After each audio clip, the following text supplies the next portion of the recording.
Every guitar you buy makes you a better guitar player. I'm going to play a bit of music for you.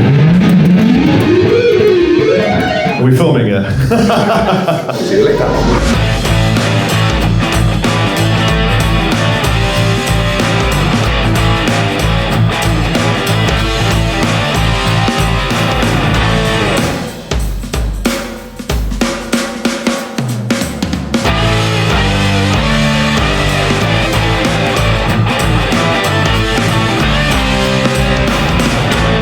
I'm Rob Chapman, I'm on YouTube and I have some bands, I play music and that's what I do for a living and it's really fun. Acquiring all of the gear is fun, but unless you're making something heart-shatteringly powerful with it, there's no point.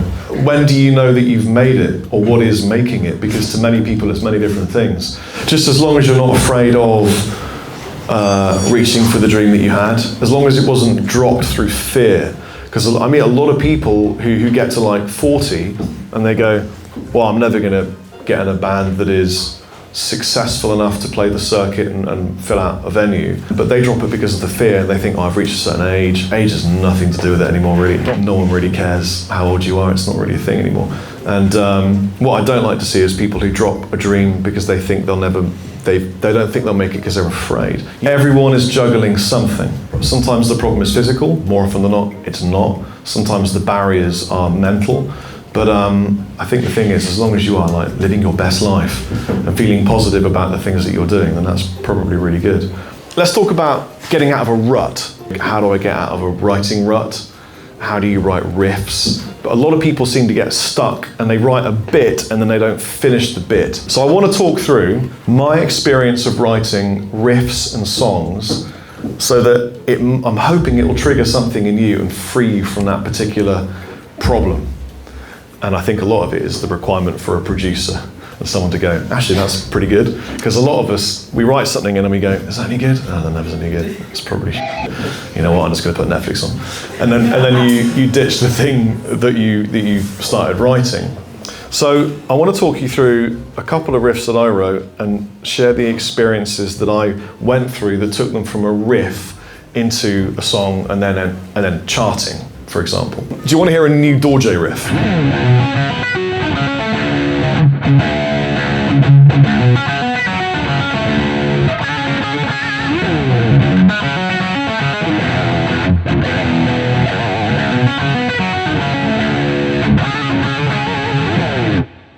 So that's the riff that will eventually spawn into a giant architectural kind of semi-prog blues rock random thing that Dorje is. The first thing I never do is I never sit down and go, right, okay, I've got 6 more songs to write for the album, man. Okay, so I'll start with okay, this is definitely a good chord to begin with. It's a 4 chord. So Lydian. I'll go to the 5 next. No, that's not good enough. I never write like that. I don't sit down to write. I'm very visual. I got a lesson from Paul Gilbert, which was pretty mind-blowing. And he sat down and started playing. And he said, hey Rob, I've been watching lots of your videos and I noticed you got a really good technique with your right hand. I wondered if you've ever experienced or experimented perhaps with some string skipping. That's a Californian accent, by the way. And I was like, I haven't done a lot of it, but I'm really interested. And I got an hour-long free lesson from Paul Gilbert on string skipping, which was mind-blowing. And I got an exercise that I took away, and it was in standard tuning, but I was drop tuned. And so I ended up getting this. Wasn't supposed to sound that way. And I thought, that sounds really cool. It's got that expansive sound. And I closed my eyes and I looked at what I was seeing in my head. And I saw this thing expanding. And it felt like an icy plateau. I don't know why. And what I wanted was something that had an answer or an echo to that, something that was the reverse, so that it shrank. And so I inverted the chords and I did this. So now I've got something that expands and contracts. And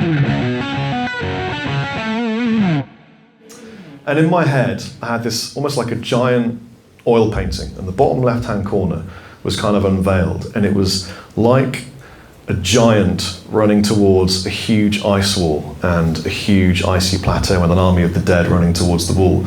Game of Thrones. I was like, this is sick. And what I really wanted to hear was the footsteps of this giant ploughing towards this wall. So I wrote the footsteps. And then in that particular scene in Game of Thrones, an allied army runs over the hill and they're like coming to save the day. So I wanted like a kind of like a fanfare of them arriving to help. So I wrote a fanfare. And I thought, you know, if it sounds good up here, you know what sounds great is the same thing lower. Generally, things that are lower are better. So I'll play it again and see if you can see or hear the ice wall, the giant, the footsteps, and the fanfare.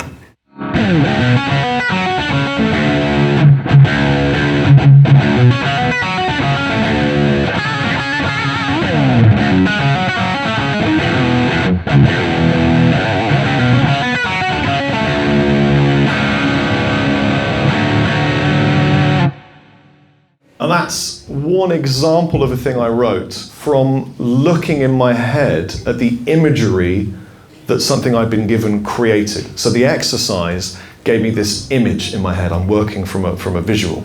Can I play some music for you? This is a collection of the hardest parts to play from my new EP, In the Sunshine, from the band Clockwork Wolf and Company.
Thank you very much.